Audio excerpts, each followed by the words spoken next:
여기서의 쟁점이 이거예요. 가정폭력에 계속 시달렸다고 그 양 씨는 얘기하는데 지속적 폭력에 대한 증거가 없다. 네. 그러면 폭력 남편이라고 해야 되나요?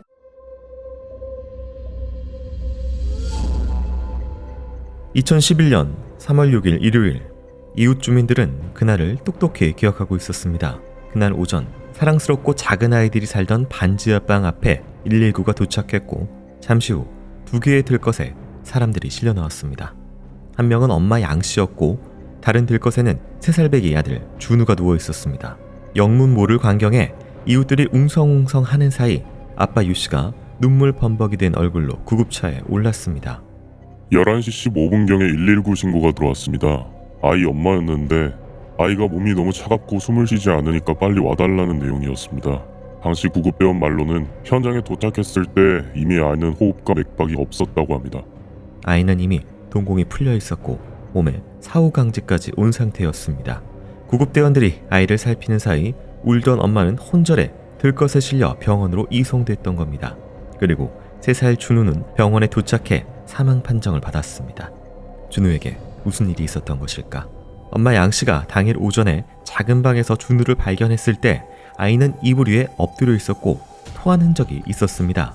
아이의 사망 원인을 찾기 위해 곧 부검에 들어갔습니다. 그런데 사망한 아이는 쌍둥이 중에 동생이었습니다.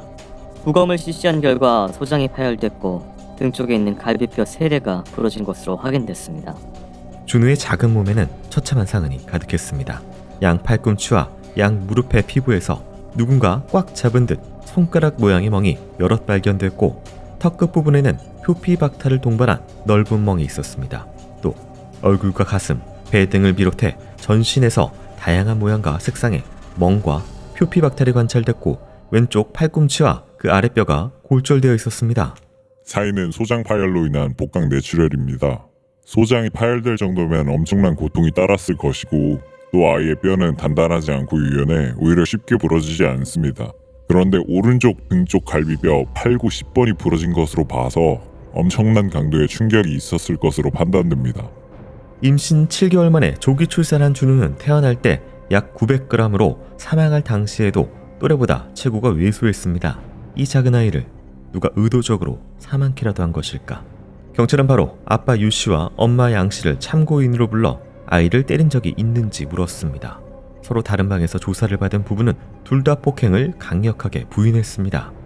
엄마 양 씨는 준우가 미숙아로 태어나서 몸이 약하고 자주 아프다 보니까 잘 넘어져서 몸에 상처가 많은 거라고 진술했습니다. 준우는 사망하기 2달 전에 뇌 속에 혈액이 고인 혈종 제거 수술을 받았는데 그때도 준우가 미끄럼틀에서 넘어져 머리를 다쳤다고 주장했습니다. 결국 CCTV도 흉기도 목격자도 없는 상황에서 누가 준우를 폭행했는지 판단하기 힘든 상황. 그런데 준우가 사망한 지 5일째 되던 3월 11일 엄마 양 씨가 경찰서를 찾아왔습니다. 그리고 믿을 수 없는 이야기를 시작했습니다. 그때부터 사건은 복잡하게 꼬여갔습니다.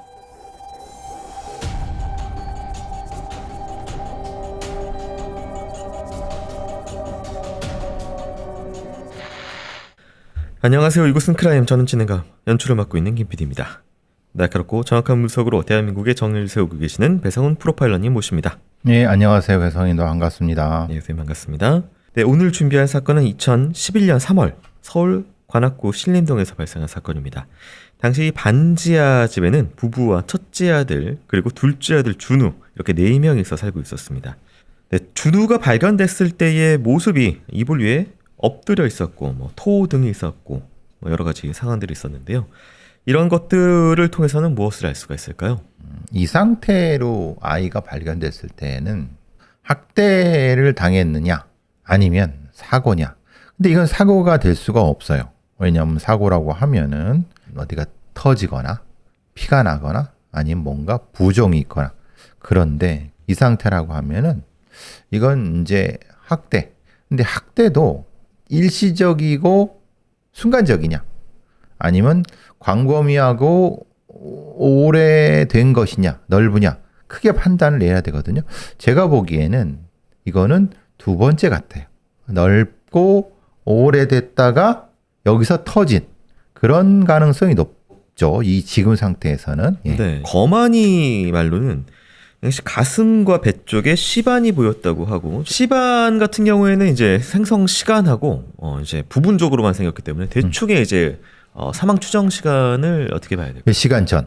2-3시간 지나면 적자색, 12시간 이상이면 전신해니까 이건 전신이 아니고 부분적으로만 있죠. 지금. 부분적으로. 네. 그러면 1시간?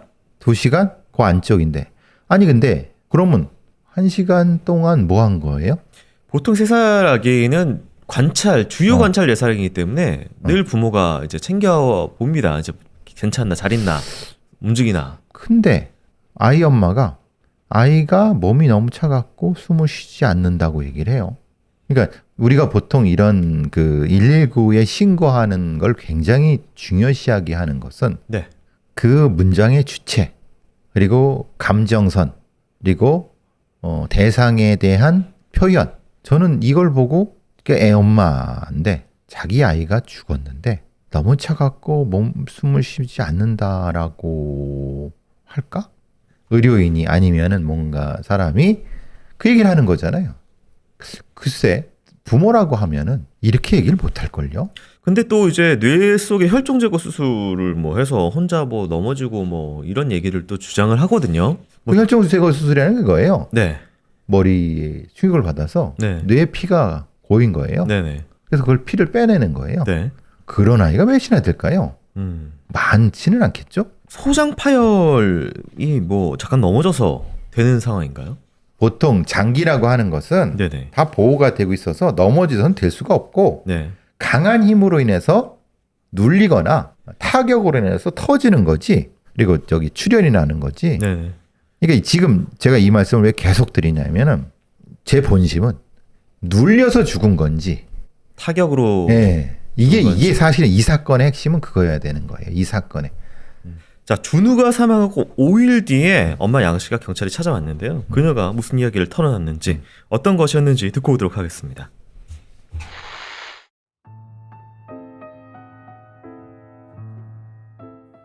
경찰서에 온 엄마 양 씨는 떨고 있었습니다. 그녀는 범인이 무서워 말을 못하고 있었지만 가족들의 설득으로 용기를 내 경찰서에 찾아왔다고 했습니다. 양 씨는 자신과 아이들이 남편의 가정폭력에 시달리고 있었다고 진술했습니다. 결혼 전부터 남편이 양 씨에게 폭언 폭행을 했고 아이들이 태어난 뒤에는 아이들이 울 때마다 욕을 하고 때렸다고 했습니다. 양 씨가 지목한 범인은 남편 유 씨였습니다. 양 씨는 남편이 사소한 일에도 화를 내면서 주 한두 번 정도 손바닥으로 얼굴을 때리거나 주먹으로 머리를 때렸다고 했습니다. 자신이 라면을 끓여주지 않거나 남편에게 자기 전에 소변을 보라고 말했다는 이유로 맞았다고 했습니다. 남편은 주로 아내의 얼굴을 주먹으로 수에 때리고 밀어 넘어뜨린 뒤 배를 발로 차거나 배나 등을 발로 밟는 등의 폭행을 했습니다. 남편의 폭력 때문에 아이를 유산한 적도 있다는 양 씨. 2010년 4월 초순경에는 너무 많이 맞아 병원에 갔다고 진술했습니다. 아내는 남편에게 폭행을 당한 뒤 너무 무서워 병원을 못 갔다고 했습니다. 하지만 2010년 4월에 부부가 집에서 말다툼을 하던 도중에 남편에게 심하게 맞아 광대와 위턱이 골절됐고 치아가 부러져 병원에 갔다고 했습니다. 술에 취한 남편 유 씨가 아내를 심하게 폭행해 위층에 사는 이웃이 119를 불렀던 것입니다. 한 번은 이런 적도 있어. 2010년 9월인가 10월인가 새벽 3시에 밑에 집 애엄마가 집에 도둑이 들었다면서 같이 가달라고 하는 거야. 보니까 창문이 깨져 있더라고. 그래서 거기로 들어갔더니 글쎄 그 집 남편이 술 먹고 자고 있는 거야. 술 취한 남편 유 씨가 멀쩡한 현관을 놔두고 벽돌로 창문을 깨고 집 안으로 들어갔던 것입니다. 황당해하는 이웃이 남편을 깨우려고 하자 아내 양 씨가 공포에 찬 얼굴로 제발 남편을 깨우지 말라고 애원했습니다. 사건이 있던 날도 아이들이 울자 잠에서 깬 남편이 작은 방으로 건너와 둘째 준우의 배를 발로 계속 밟았고 아이가 울음을 그치자 안방으로 다시 갔다고 했습니다. 그리고 다음날 오전 준우가 사망한 채 발견됐던 것입니다. 하지만 남편 유 씨는 억울하다고 했습니다. 자신은 아이들을 때린 적도 아내를 상습 폭행한 적도 없다고 했습니다. 제가 술 먹고 아내를 심하게 폭행한 적이 한 번 있었습니다. 그건 인정합니다. 잔소리를 계속해서 그랬습니다. 하지만 전 아들을 죽이진 않았습니다. 그날 저는 저녁을 먹고 안방에 들어가서 바로 잤고 다음날 아침에 아들을 보지도 못하고 출근하기 바빴습니다. 아내한테 우리 아들이 왜 죽었는지 물어봤는데 아내가 애가 몸도 약하고 머리 수술도 하고 그래서 죽은 것 같다. 그렇게 말해서 저는 그런 줄 알았습니다. 남편은 오히려 아내가 의심스럽다고 했습니다. 아들 장례식 끝나고 3월 10일 날 어머니 집에서 아내하고 같이 소파에 앉아 있었는데 뉴스에서 아들 사건을 재조사한다는 소식이 나왔습니다. 그래서 아내한테 왜 재조사를 하지? 이렇게 물어보니까 갑자기 아내 얼굴이 사색이 되더니 여기 못 있겠다, 친정에 가겠다 이렇게 말하고 첫째 데리고 집을 나간 겁니다. 그리고 다음날 저를 경찰에 고발한 거예요. 아내에게 수사망에 좁혀오자 자신을 범인으로 고발했다는 남편의 주장. 남편은 그러고 보니 아내에게 수상한 것들이 많았다고 했습니다. 부부는 서로가 범인이라고 주장하고 있었습니다. 그렇게 3살 준우의 죽음에 대한 진실 게임이 시작됐습니다.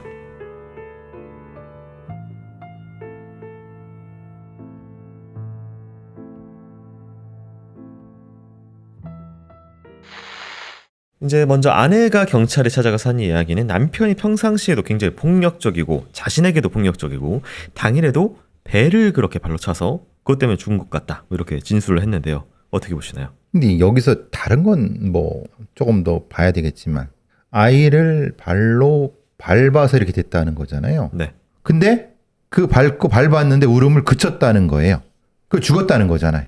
거의 뭐 즉사처럼 얘기를 하네. 네, 갑자기 붙였다는 근데 거는. 즉사는 될 수가 없죠. 네. 갈비뼈가 부러지고 손에 파열이 됐다고 바로 죽진 않아요. 그러면 굉장히 많이 울 거예요. 그 구성자가 되게 이상해요. 남편의 성향에 대해서 이야기하는 부분도 좀 이상해요. 네. 왜냐하면 폭력적인 건 맞는 것 같아요. 네. 근데 이게 그런 일이 늘 있다고 하면 네. 이 양씨라고 하는 그 엄마한테는 상처와 트라우마가 있어야 되는 거예요. 근데 이 양씨한테는 상처와 트라우마가 없어요. 다만 이게 있어요. 2010년 9월 정도, 10월 정도에 맞은 거죠. 네, 119를 불렀던 부분이 한 번 있었고 2010년 4월에는 맞아가지고 골절돼가지고 병원에 간 적이 있습니다. 그래서 광대와 턱뼈가 골절되고 치아가 부러진 부분이 있어요. 이건 2010년에 4월이에요. 유산을 했다고 한 부분이 있는데 이게 폭력 때문에 유산을 했다? 그럴 수 있죠. 그런데 그럼 기록이 있을 거예요. 그 부분이 찾아봐야 되는 거고 여기서의 쟁점이 이거예요. 네, 가정폭력에 계속 시달렸다고 그 양 씨는 얘기하는데 지속적 폭력에 대한 증거가 없다. 그렇죠. 네. 그러면 폭력 남편이라고 해야 되나요? 근데 이게 이상한 부분이 이겁니다. 네. 4월이에요. 2010년 4월에 네. 이게 맞아가지고 부러질 정도로 폭력이 한 번 드러났고 계속 있었다고 네. 하는데 5개월 뒤에 남편이 창문을 깨고 들어갔던 상황이 어떤 거냐면은 막 싸우고 밖에서 싸우고 있는데 아내가 휴대전화, 가방, 집 열쇠를 들고 가버려서 남편한테는 아무것도 없어서 들어갈 수 있는 방법이 없는 상황에서 그래서 깨고 들어가는 상황이다라는 게 객관적인 상황인데 그렇게 늘 남편을 무서워하는 사람이 이걸 다 가지고 들어가서 문을 잠가버린다? 이게 물론 피신일 수도 있긴 하지만 좀 강단 있는 행동처럼도 보이긴 해서 그러니까 이게 네. 이 양 씨의 성격이 지금 상태로 봐선 되게 이해가 잘 안 돼요. 성격이라는 게 성격적 특성과 행동이 그래서 이제 여기서 판단하는 건 학대받은 아내 증후군이 있느냐. 지금은 없어요. 그리고 남편은 술 먹으면 블랙아웃이 돼서 뭔가 폭력적인 건 맞아요. 근데 아이들까지 때리거나 그런 건 없어요. 이게 좀 애매한 거예요. 물론 한 번 때린 것도 때린 거죠. 근데 우리가 지금 찾아야 되는 거는 상습적 학대를 찾아야 되는 거예요. 네네. 상습적 학대 중에 죽은 거예요. 네. 자, 준우가 잠자리에서 사망했지만 발견 당시에 이 준우가 두꺼운 외출복을 위아래로 입고 양말까지 신고 있었습니다. 이거에 대해서 아내는 남편이 언제 때릴지 모르니까 그러니까 그때마다 밖으로 도망가려고 옷을 그렇게 입혀놓고 재웠다라고 진술을 했고요. 남편은 아니 반지하고 보일러 때문에 아내가 애 옷 그렇게 입힌 게 아닐까요라고 했습니다. 그래서 제가 당시에 이제 3월 6일 날 기온을 찾아보니까 평균은 3.4도였고 최고 7.4, 최저가 1.2. 그러니까 뭐 보일러를 안 떼면 옷을 입힐 수 있을 정도긴 합니다. 근데 그렇게 둔중하게 입히지는 않죠. 그러니까 저는 계속 거꾸로 섬뜩한 생각이 드는 거예요. 이 엄마가 학대를 해갖고 그걸 감추려고 옷을 입혔을 수도 있겠다는 생각이 들었어요. 이 사건의 이 피해자의 잡힌 지두훈이 있어요. 그러니까 아이의 몸에 손가락을 예, 꽉 꽉 눌려서 누른 것이 있어요. 이 맨살을 꽉 잡으면요. 어른 손이잖아요. 네. 손으로 아이가 작기 때문에 네. 이 지두훈이 아니라 전체적으로 눌리는 거고 네. 두꺼운 거라면 지두훈이 생기죠. 그러니까 그래서 어디에 여기가 턱 쪽에도 있었죠. 박탈. 이게 네. 여기서 문대진 거죠. 누가 죽였냐? 남편이 죽였겠지. 남편이 죽여서 어떻게 죽였어? 밟아서 죽였겠지. 라고 하는데 밟아서 죽였으면 여기는 어떻게 나와요? 팔꿈치 여기 쪽에 그 뭐 이런 것들이라든가 이 많은 상처를 설명을 해야 되는데 네. 남편이 밟았을 때 이 상처가 나올 수 있느냐를 봐야 되는데 아니에요. 이건 밟아서 된 게 아니라 전체적으로 아이한테 뭔가 뒤집어 씌운 다음에 잡고 누르면은 이게 생길 거예요. 그러니까 이게 잘못 판단된 거라고 저는 생각하는 거예요. 지금 이 상태가. 이 사건은 증거나 목격자가 없는 집 안에서 벌어진 일이기 때문에요. 아내의 증언으로 남편이 기소가 돼서 재판을 받게 됐는데요. 법정에서 두 사람은 대립을 계속했습니다.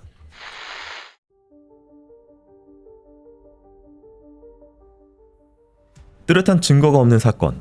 재판에서의 쟁점은 아내의 진술의 신빙성 여부였습니다. 아내 양 씨는 법정에서도 일관되게 남편의 가정폭력과 아동학대 때문에 준우가 사망했다고 주장했습니다. 다음은 1심 판결문에 적힌 남편의 아동학대 내용입니다. 2010년 12월 19일 피고인은 첫째 아들이 운다는 이유로 아들의 머리를 때리고 밀친 다음 멱살을 잡아 높이 들어 올리고 뺨을 수에 때린 뒤 이불 위에 집어던졌다. 이 때문에 첫째는 구역 및 구토에 시달렸다. 2011년 2월경 피고인은 둘째 아들이 말을 듣지 않고 칭얼댄다는 이유로 둘째 아들을 때리고 집어던져 아들에게 안면부 타박상을 가했다. 남편의 아동학대 내용은 아내가 검찰과 법정에서 진술한 내용이었습니다. 아내의 진술은 구체적이었습니다. 그러나 남편은 이 내용을 모두 부인했습니다. 쌍둥이를 때린 사실이 전혀 없고 준우의 사망에도 책임이 없다고 했습니다. 저는 그냥 그 전날에 퇴근해서 잠을 잤고 아침에 출근한 게 답니다.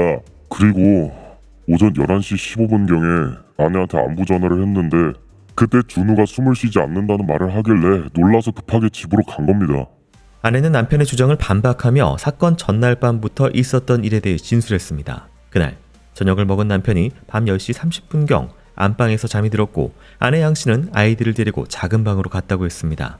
양 씨가 아이들을 재우려고 했지만 아이들은 잠이 들지 않았고 특히 첫째 아들이 잠이 들지 않고 울기 시작했습니다. 양 씨는 아이의 울음소리를 듣고 남편이 깰까봐 아이를 달랬지만 첫째는 울음을 그치지 않았습니다. 결국 밤 12시경 먼저 자고 있던 둘째가 깨서 같이 울기 시작했습니다. 두 아이가 같이 울자 안방에서 남편이 깨서 욕하는 소리가 들렸다고 했습니다.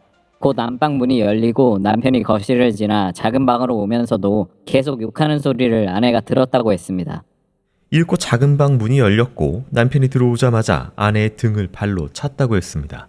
아내는 남편이 아이들을 때릴까봐 가장 가까이에 있는 첫째를 안아서 보호했습니다. 그러자 남편은 울고 있던 둘째 준우를 발로 수에 밟고 욕설을 하고 소리를 질렀습니다. 남편이 소리를 지르자 준우가 어느새 조용해졌다고 합니다. 방에 불이 꺼져 있어서 준우 얼굴을 보진 못했지만 평소에도 남편이 욕하거나 소리를 지르면 준우가 조용해져서 그날도 준우가 겁을 먹고 울음을 그친 줄 알았다고 주장했습니다. 준우는 조용해졌지만 첫째가 계속 울자 아내 양 씨는 첫째를 달래는데 집중했습니다. 그러자 곧 남편은 안방으로 돌아갔고 아내는 첫째를 안고 거실로 나와 거실과 현관 밖을 오가며 달래서 재웠다고 했습니다. 새벽 3시가 넘은 시각 겨우 첫째가 잠들자 아내 양 씨는 첫째를 데리고 안방으로 가서 침대에 누운 남편 옆에 첫째를 눕히고 그 옆에 누워 잠들었다고 했습니다. 그런데 다음날 오전 11시경 작은 방에서 죽어있던 둘째를 발견한 아내는 곧바로 친정 어머니에게 전화를 걸었습니다. 아내는 왜 119나 112 대신 친정 어머니에게 전화를 한 것일까?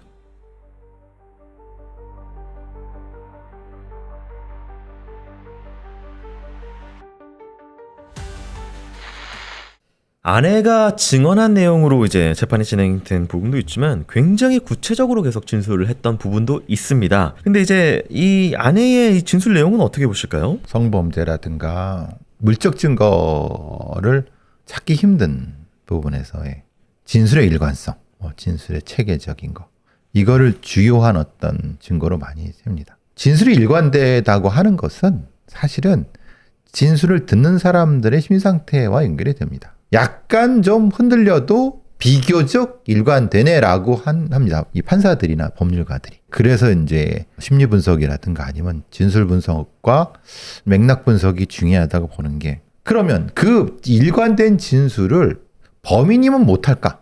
그러니까 그 사람들은 범인이 일관된 진술을 하는 걸 못 봐서 그래요. 왜냐?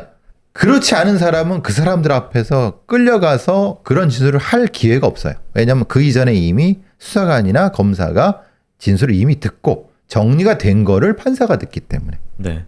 그러니까 진술의 일관성을 하나의 단일한 값으로 보면 안 된다. 굉장히 편차가 크다. 그리고 오히려 굉장히 영악한 인간들은, 그리고 학대범들은, 아니면 착취범들은 진술이 더 일관됩니다. 왜냐하면 루틴이 있기 때문에. 자기의 루틴이 있기 때문에 그 루틴을 얘기하는 거예요. 그런데 오히려 범인이 아닌 근처에 있던 사람들은 그 얘기를 못해요. 행위 주체가 아니기 때문에. 근데 그래서 오해받기 딱 쉬워요. 그래서 최근에는 이 진술의 일관성을 물적 증거로 보강을 해라는 얘기가 많이 나오는 게 그것 때문이었습니다. 그러니까 사망한 날의 아내의 진술 중에 딱 봐도 뭔가 좀 논리적으로 안 맞는 몇 가지 부분들이 보입니다. 아니 주요한 게 안 맞는 게 있잖아요. 네. 뭐냐? 첫째 아들만 감싸고 몇 시간 동안 하고 잡았다는 거예요. 왜 그럼 둘째는 놔두고? 둘째는 발로 채워가지고 지금 이제 소리가 없는 상황인데 소리가 없고 네. 잔다고 생각했다는 거예요. 확인을 안 했죠. 아니 이게 상식적으로나 아니면 비상식적으로도 설명이 돼요? 말이 안 되는 거예요. 네. 아예 이거는 성립이 안 되는 거예요. 왜냐? 본인한테 이 남편은 폭력 남편이고 뭐 자기가 여기 부러질 정도로 때리는 사람이고 애를 때리고 그래서 근데 이 아이를 살리게 했다고 하고 그럼 얘를 했으면은 그 다음에 가서 해야 되는데 전혀 안중이 없어. 첫째를 다 챙기고 나선 그때라도 둘째는 최소한 챙겼어야 됐는데 근데 11시 다음날 아침 11시에 확인을 했다. 이건 누가 봐도 이해가 안 되는 거죠. 저도 이해 안 됐던 게 그 들어와서 애를 그렇게 차고 깽판 부리고 간 안방으로 간 남편이면 이 공간에서 분리가 돼서 여기서 자야 되는데 첫째를 다시 남편 옆에 눕히고 자기도 그 안방으로 가서 잤다라는 그러니까요. 거잖아요. 그러니까 남편이 무서워서 자기는 거기 가서 잘 수 있다고 쳐요. 왜냐면 네. 또 때릴 수 있으니까. 그럼 아이는 거기다 놔야죠. 안전한 곳에 분리시켜야죠, 첫째를. 그렇죠. 산 사람과 죽은 사람을 분리하는 행위예요, 이거는. 그러니까 둘째는 지금 자기와 분리돼야 되는 상황이네요. 그렇죠. 왜냐하면 생사여부를 확인을 못 해야 되니까. 이 회피 심리가 있는 거예요. 이 진술상으로만 봤을 때는. 예. 그 다음에 계속 얘기하는 게 전화를 한 것도 112에 네. 전화를 한 게 아니라 엄마한테 한 거예요. 왜 엄마한테 하죠? 이게 지금 뭐 다급하면은 뭐 119보다는 이제 심리적으로 의지할 만한 사람에게 전화를 하는 사람이 있다고 치더라도 그렇다면 이제 이 만일 양 씨가 119가 이게 안 친숙한 사람이냐라고 했을 때 평소에 몸이 안 좋으면 무조건 119를 부르는 등 119를 자주 불렀던 사람이라서 구급대원들이 심지어 이제 몇 번째라고 할 정도로 그러니까 이상한 거죠. 그래서 오전 11시부터 오전 11시 15분까지 9차례 자기 친정 엄마한테만 전화를 걸었습니다. 그러니까 왜 그랬냔 말이에요.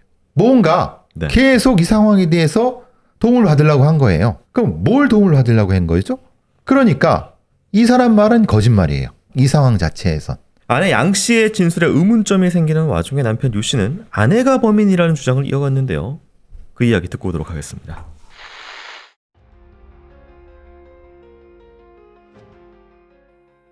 처음에 남편 유 씨는 아내를 의심하지 않았다고 했습니다. 아이의 장례식을 치르며 서로를 위로하고 슬퍼했기 때문입니다. 그러나 뉴스에서 아들의 죽음에 대해 아동학대가 의심돼 재수사에 들어간다는 내용을 듣고 아내의 태도가 달라졌다고 했습니다. 그 전까지 아들의 사망 원인에 대해 몸이 약해서라고 말했던 아내가 경찰에 가서 남편인 자신이 아들을 죽였다고 고발해 큰 충격을 받았다고 했습니다.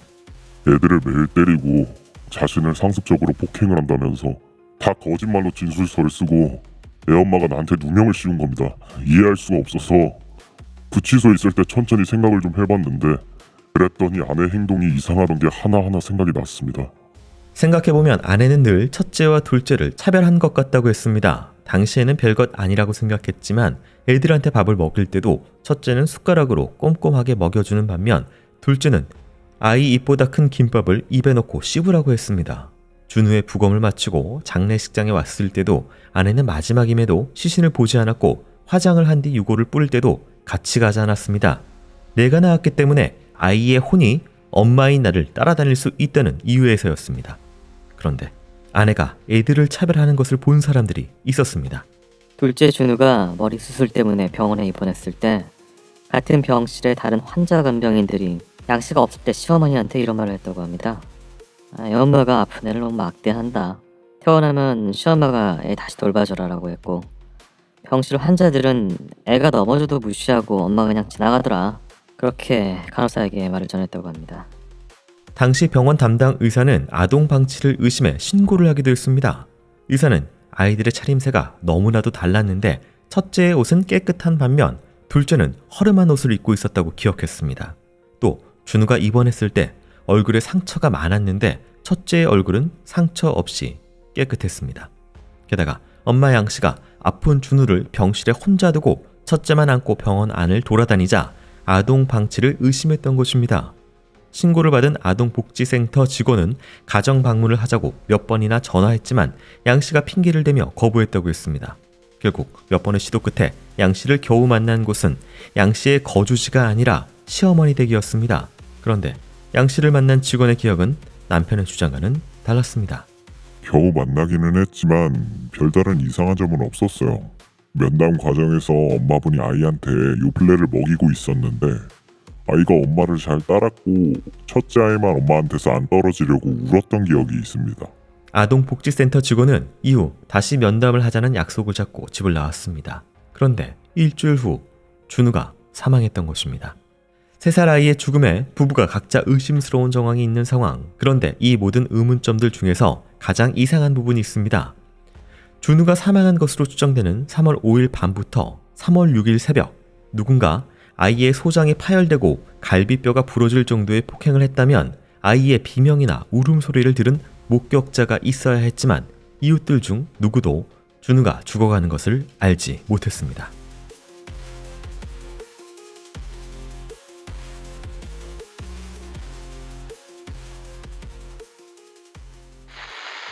첫째와 둘째 차림새부터 여러 가지가 좀 많이 달랐다. 차별한 건 객관적으로 드러나는 거예요. 다른 사람의 진술, 전혀 이해관계 없는 의사나 이런 사람의 진술이 있기 때문에 차별이 명확했던 거고. 이 부분을 좀 더 말씀을 좀 드려야 될 것 같습니다. 이 첫째와 둘째는 쌍둥이인데요. 이란성 쌍둥이였고요. 아내 양 씨가 쌍둥이를 출산했을 때 이제 직장에 다니고 있어서 이제 친정 어머니 친구분에게 쌍둥이 양육을 맡겼는데 친정 어머니 같은 경우에는 고혈압 등의 지병이 있어서 그 친구분에게 양육을 맡겼다는 얘기가 있고 이후 신림동으로 이제 부부가 분가를 하면서 먼저 첫째를 데리고 와서 키웠고 6개월 뒤에 둘째를 데리고 옵니다. 준우를 데리고 와서 키웠는데 1년간 준우가 다른 사람 손에서 자라서 엄마인 양 씨를 잘 안 따르니까 평소에 양 씨가 그런 준우가 밉다라고 얘기한 적이 있다라는 여러 얘기가 요소가 안 좋죠. 왜냐하면 태어났을 때 몸무게 차이도 많이 났고 인큐베이터에서도 더 오래 있었고 다른 사람한테 양육되니까 더더욱 낯설었고 아이는 더 몸이 약했고 몸이 약하니까 더더욱 이 양 씨 입장에서는 자신의 책임이라고 자신이 이런 아이를 낳았다고 생각하기 때문에 그 아이를 보기 싫었고 그러면서 보기 싫은 것이 지속적으로 제가 보기에는 이 준우를 이 양 씨는 학대를 했을 겁니다. 여기서 부검을 할 때 실제로 부검이가 봤어야 되는 것은 준우가 지속적으로 학대를 당했다고 하는 증거를 찾았어야 되는 거예요. 근데 문제는 남편이 범인이라는 게 이미 용의선상에 들어갔기 때문에 기소가 그렇게 돼서 그 방향으로 갔죠. 그렇죠. 그래서 제가 늘 말씀드리는 게 부검이들은 경찰이라든가 수사관의 말을 들으면 안 된다. 백데이터를 주면 안 돼요. 백데이터를 주면 백데이터에 따라서 부검 결과가 바뀔 수가 있어요. 지금 이거는 결과가 바뀐 건 아니에요. 그 방향으로 안 봤기 때문에 시야가 가려버린 겁니다. 그러니까 터널 비전에 갇혀버린 거예요.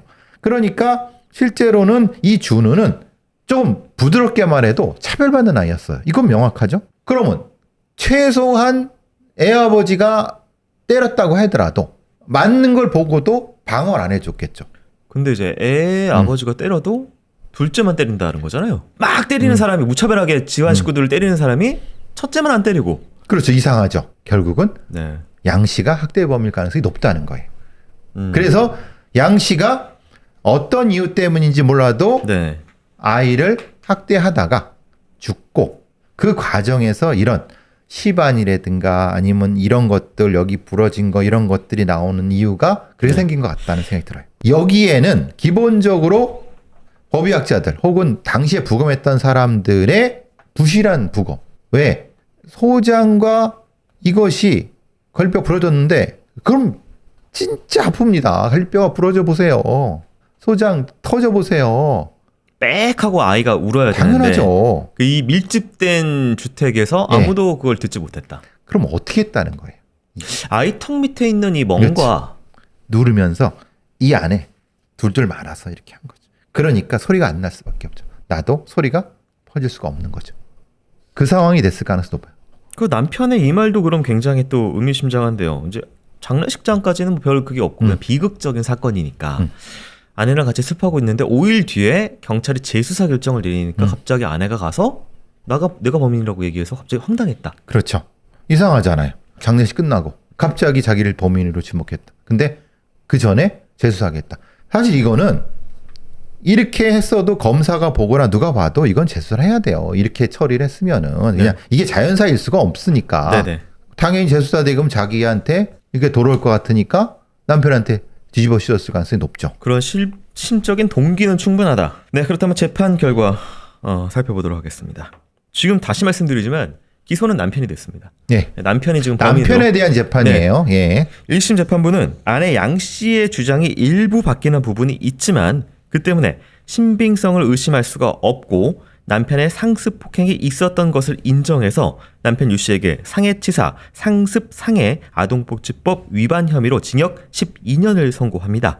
남편, 검찰 모두 항소했고 2심이 열리게 됩니다. 이게 여기에 이제 왜 재판의 쟁점을 아까 말씀드렸냐면 이 남편에 대한 재판의 핵심적인 증거는 아내의 진술밖에 없는 거예요. 네, 맞습니다. 그래서 이 사건이 굉장히 논란이 되는 이유도 그거예요.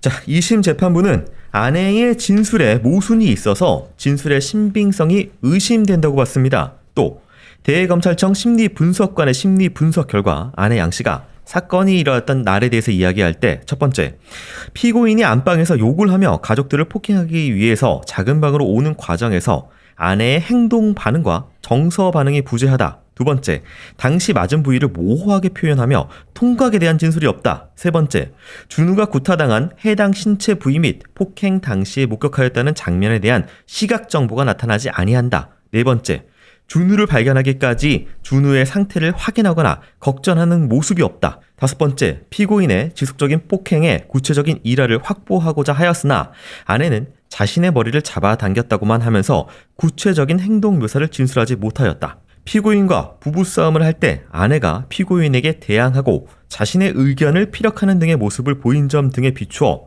학대받는 여성 증후군으로 볼 수 없다는 점을 참고하여서 재판부는 아내의 진술이 진실에 부합되지 아니한다는 판단을 합니다. 하여 남편의 혐의 중 상해치사, 상습상해, 아동복지법 위반은 무죄를 선고하고 상해만 인정하여 징역 1년의 집행유예 2년을 선고하고 대법원에서 확정이 됩니다. 자, 그래서 무죄가 나왔다는 것은 아이가 지금 지속적인 폭행과 학대를 당한 끝에 사망했기 때문에 범인이 남편이 아니면은 있어야 된다는 얘기거든요. 그래서 아내를 기소를 합니다. 근데 기소를 하려고 했지만 이게 증거가 없다는 이유로 무혐의 처분을 받습니다. 그래서 제가 이거 안타까운 거예요. 이 남편에 대한 건 증거가 있었습니까? 없었죠. 양 씨의 진술이잖아요. 네. 그럼 남편의 진술로 아내를 기소하면 되지 않냐라고 물으실 거란 말이에요. 네. 그럼 이렇게 기소했던 검사는 뭐가 됩니까? 바보가 되잖아요. 그러니까 검사를 안 한 거예요. 사실은 이것은 네. 검찰청에서는 이런 사건은 당연히 이 양 씨를 기소를 해야 됩니다. 근데 기소 편의주의. 기소를 했어야 되는데 안 네. 하는 것은 증거가 없다고 하지만 그건 웃기는 소리입니다. 그러니까 아니 증거가 넘치잖아요. 왜냐면 자기네들이 지금 대검찰청 심리분석관의 심리분석이라고 하는 증거가 있잖아요. 이건 증거가 아닌 뭐예요. 그러니까 우리 직원이 지금 이렇게 한 부분에 대해서 네. 다 낱낱이 밝혀지는 재판이 진행돼야 되는 부분에 대한 부담감이 그렇죠. 있었을 것이다. 앞에 검사가 네. 이걸 제대로 못 보고 양 씨의 진술만 믿고 양 씨 그렇게 기사한 것에 대한 책임을 물어야 되는 거예요. 이 검사. 근데 그걸 물을 수가 없잖아요. 우리나라의 시스템 하에서는. 그러니까 이렇게 이 모양 이 꼴이 된 거죠. 분명히 이건 학대받아 죽었고 외력에 의해 죽었는데 네. 범인은 있지만 처벌할 수 없는 이 황당한 사건이에요. 굉장히 고통스럽게 아이가 죽었어요. 그리고 저는 준우 형도 전 걱정이 돼요.